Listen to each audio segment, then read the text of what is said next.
Back to Godhead featured Becoming Pure, Conversations with a Peace Corps Worker in India. Back to Godhead Volume 65, May 1974. Conversations about spiritual life between Bob Cohen, a young Peace Corps worker in India, and His Divine Grace A.C. Bhaktivedanta Swami Prabhupada.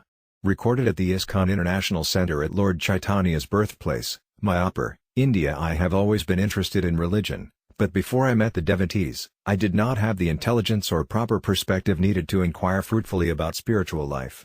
I had been to Hebrew school and had studied Oriental philosophy, but I could never get satisfying answers to my questions.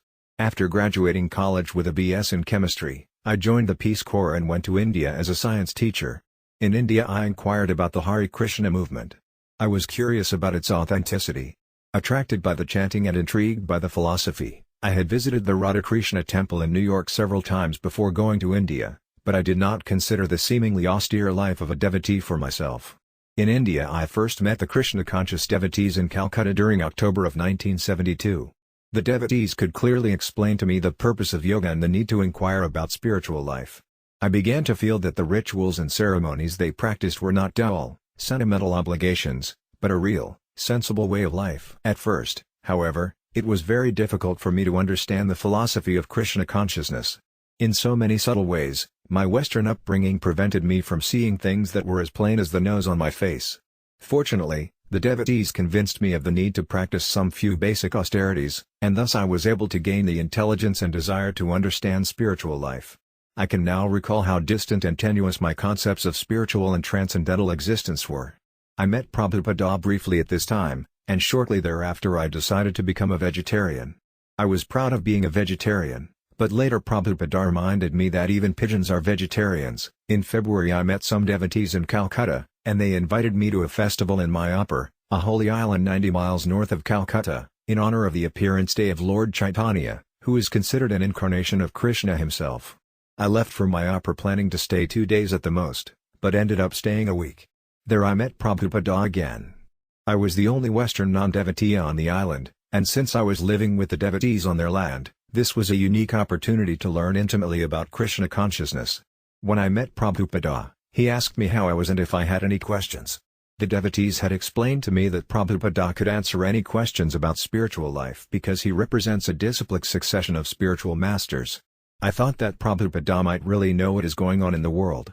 After all, his devotees claimed this, and I admired and respected his devotees. So with this in mind I began to ask my question. Inadvertently, I had approached a spiritual master, guru, in the proper manner, submissively asking questions about spiritual matters. Prabhupada was pleased, and over the next several days he answered my questions. I asked them mostly from an academic point of view, but Prabhupada always gave me personal answers so that I would take to spiritual life. Prabhupada was patiently trying to help me understand that Krishna, God, is the supreme enjoyer, supreme friend and supreme proprietor. I put forward many impediments to accepting the obvious, that I would have to become serious about God consciousness to understand God. But Prabhupada relentlessly yet kindly urged me on. Now I am back in the United States working for my master's degree in geology at Rutgers, sponsoring Krishna-conscious activities on the campus, chanting Hare Krishna myself every day, and associating with the devotees at the temple in New York. Gradually, am overcoming material impediments. Due to the kindness of Srila Prabhupada, I have realized the importance of inquiring about spiritual life from a genuinely self-realized person. Spiritual life has thus become more real to me and less sentimental. Bob Cohen. Bob, thank you so much for allowing me to ask my questions. Srila Prabhupada, that is my mission. People should understand the science of God. Unless we cooperate with the Supreme Lord, our life is baffled. I have given the example many times that a screw which has fallen from a machine has no value. But when the same screw is again attached to the machine, it has value. Similarly, we are part and parcel of God. So without God, what is our value? No value. We should again come back to our position of attachment to God. Then we have value. Bob, I met a fellow today who came in the afternoon. His reason for coming, you may find it humorous, was that he heard the hippies were in Mayapur. Srila Prabhupada, what? Bob, he heard that hippies were in Mayapur. I was talking to him, and then some devotees were talking to him.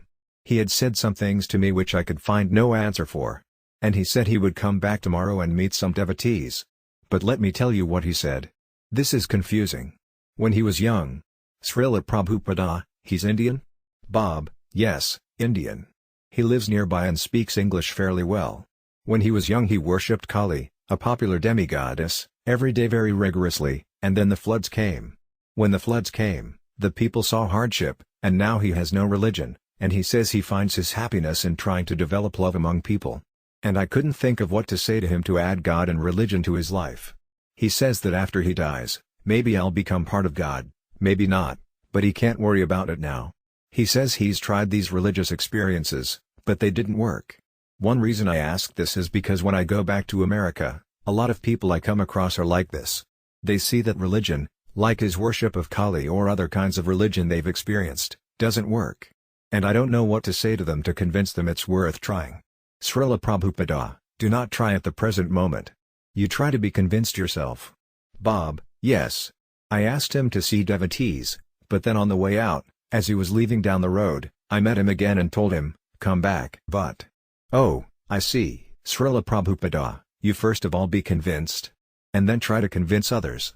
Chaitanya Mahaprabhu's instruction is that you can improve the welfare of others when your own life is a success. Burnabweedhila Manusya Janma Yar Janma Sartaka Kari Kara Para Upakara. First make your life perfect. Then try to teach others. Bob: The devotees have said to me that without consciousness of Krishna all the time, you cannot be happy. But at times I feel happy. Srila Prabhupada: At times. Not always. Bob: Yes. Srila Prabhupada: But if you become Krishna conscious, you will feel happy always. Bob: They had implied that you cannot feel happy without Krishna consciousness.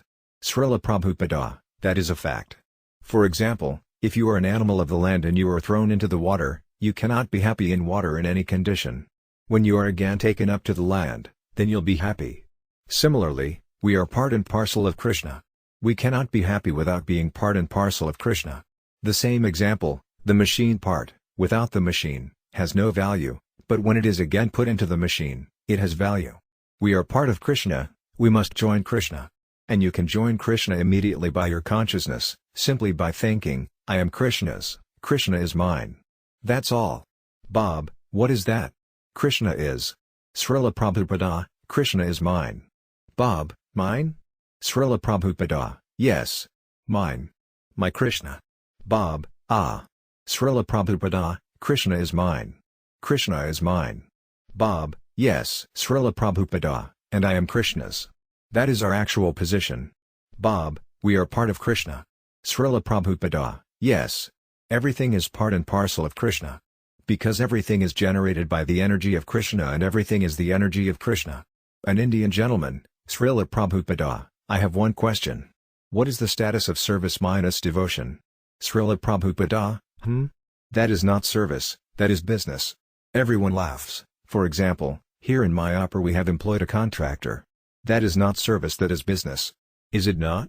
Sometimes they will advertise, our customers are our masters. Is it not? But in spite of the flowery language, our customers are our masters, this is business, because nobody is a qualified customer unless he pays. But service is not like that. Service, Chaitanya Mahaprabhu prays to Krishna, Yadatatha Vavadadadi Lampedo Mak Prananathas Tusa even Napar, you do whatever you like, but still you are my worshipable Lord. That is service. I don't ask any return from you. That is service. When you expect some return, that is business. Bob: I wish to ask you to advise me on how I can come to feel closer to God. I'll be leaving you soon. And I'm. Srila Prabhupada: You have to be purified. Bob: I come to the temple at times, and then I leave, and I'm not sure how much I take with me. Srila Prabhupada: It does not take much time. Within 6 months you will realize your progress. But you have to follow the regulative principles. Then it will be all right. Just like these boys and girls are doing. Bob: Yes, I see. Srila Prabhupada: They have no tendency for going to the cinema or going to a hotel. No. They have stopped all anarthas, all unnecessary things. Bob: I feel that when I go back, they'll Srila Prabhupada: The whole human life is meant for purification. Bob: Yes. Srila Prabhupada: Dapo Divyam Putraka Yena Sadvam Sudayad Yasmad Brahma Saukayam TV Anantam. Sattva means existence. So if you don't purify your existence, then you will have to change your body. From this body to that. Sometimes it may be higher, sometimes lower. For example, if you don't cure a disease, it can put you into trouble in so many ways. Similarly, if you don't purify your existence, Then you will have to transmigrate from one body to another.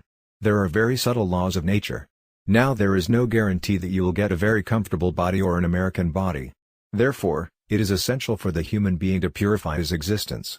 Unless you purify your existence, you will hanker after happiness but will not always be happy. Bob, when I go back to my job in New York, I hope I'll become pure, but I'm sure that I won't become as pure as your devotees here.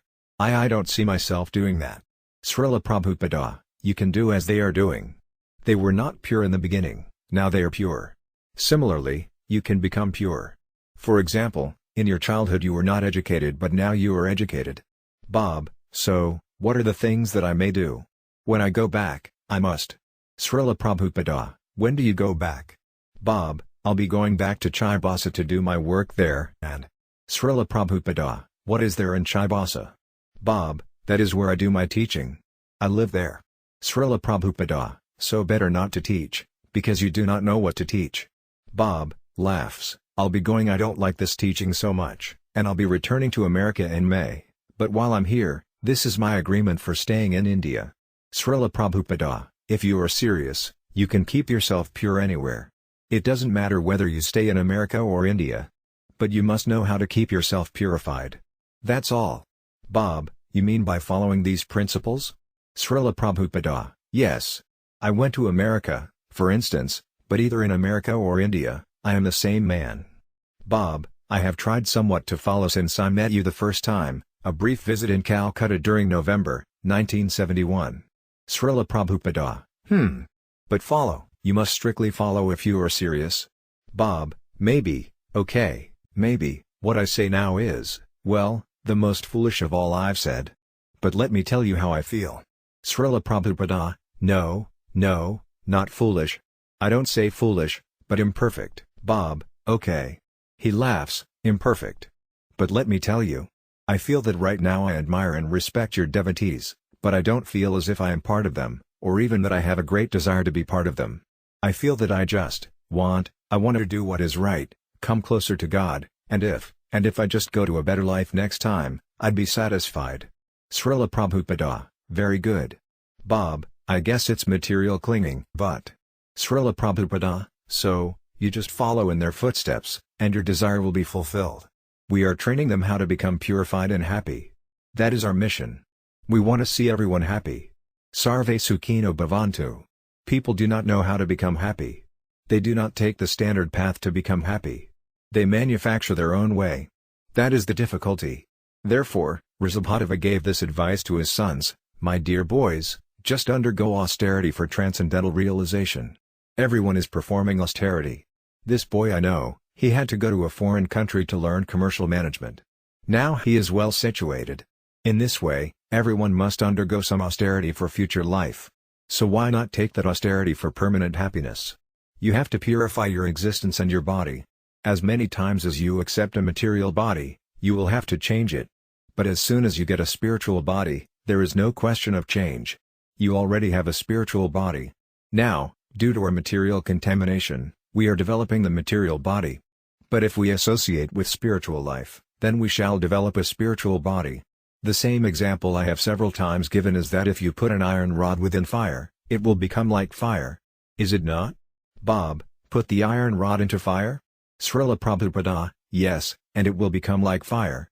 Bob, yes. Srila Prabhupada, although iron. Bob, yes. Srila Prabhupada, similarly, if you always keep yourself spiritually engaged, your body will act spiritually, although it is material. The same example, when an iron rod is red hot, touch it anywhere, and it will burn. It takes on the quality of fire. Similarly, if you always keep yourself in Krishna consciousness, then you will become spiritualized. You will act spiritually. No more material demands. Bob, how do I do this? Srila Prabhupada, this process. They are doing it. You have seen these boys, our 6 boys who have been initiated today. It is very simple. You have to follow the 4 restrictive regulations and chant these beads. Very easy. Bob, well, but, see, when I am back in Bihar and following my lifestyle there, if I follow all these regulative principles, some I follow now, but not all. Srila Prabhupada, some means. Bob, some? Srila Prabhupada, there are only 4 regulative principles. Some means 3, Or 2? Bob, 2 or 3. Srila Prabhupada, so why not the other one? Bob, no. I mean I follow 1 or 2. 1 or 2 I follow now. Srila Prabhupada, laughs, why not the other 3? What is the difficulty? Which one do you follow? Bob, which one do I follow? Well, I'm almost vegetarian, but I eat eggs. Srila Prabhupada, then that is also not complete. Bob, no, not even complete. Since last time, November, I've become vegetarian. But Srila Prabhupada, vegetarian is no qualification. Bob, not much. Srila Prabhupada, the pigeon is vegetarian. Bob laughs in relief, the monkey is vegetarian, the most rubbish creature. Bob, well. Srila Prabhupada, the monkey is vegetarian. This naked sannyasi lives in the forest, the most mischievous. Bob, I felt that it was a little bit of progress because it was somewhat difficult at first, then easy, and I had returned to. Srila Prabhupada, no, you can stick to all the regulative principles, provided you take to the Krishna consciousness process, otherwise it is not possible. Bob, yes, this is it.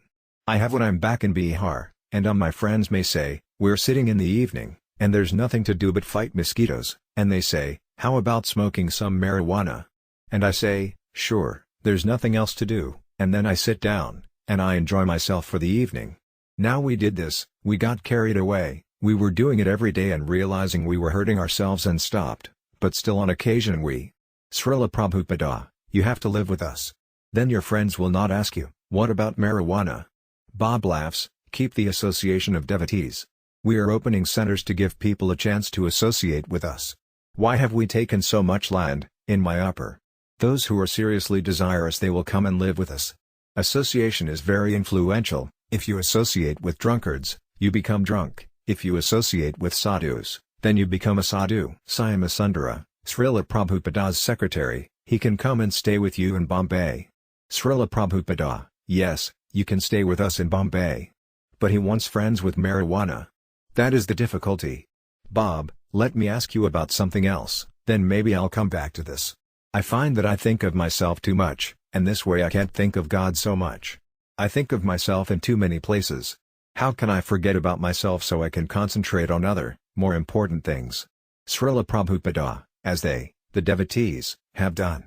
Bob, laughs, you are saying to me that my path, I think what you're saying is that my path to purity is to become a devotee. Srila Prabhupada, do you hesitate? Bob, well, Srila Prabhupada, is it very difficult to become a devotee? Bob, for myself, it is. I don't feel so much the desire. First the devotees tell me that they have given up material life. These 4 regulative principles, they have explained to me, entail giving up material life, and that I see. And in place of this they have. Srila Prabhupada, what do you mean by material life? Bob is silent. Srila Prabhupada, I am sitting on this bed. Is it material or spiritual? Bob, material.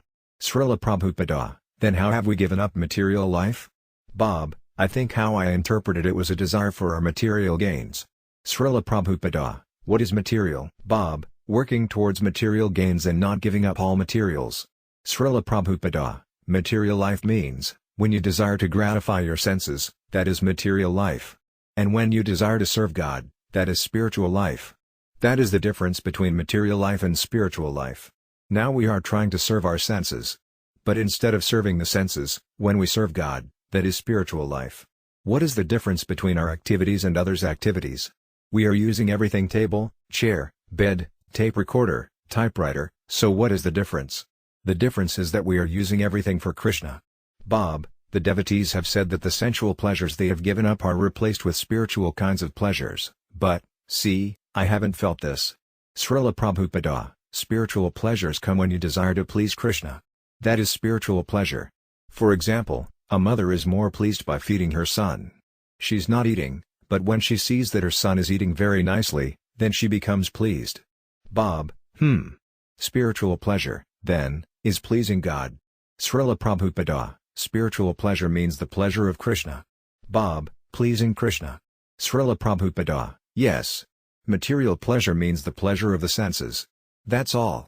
This is the difference. When you simply try to please Krishna, that is spiritual pleasure.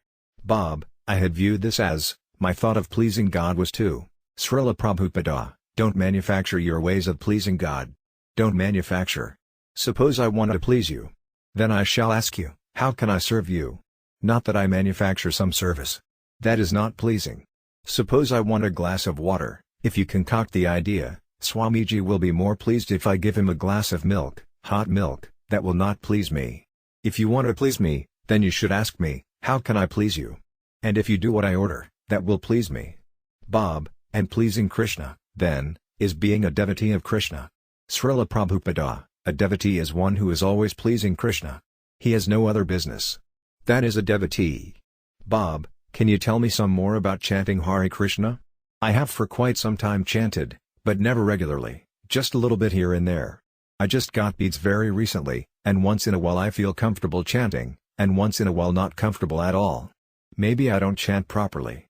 I don't know. Srila Prabhupada, yes, everything has a process.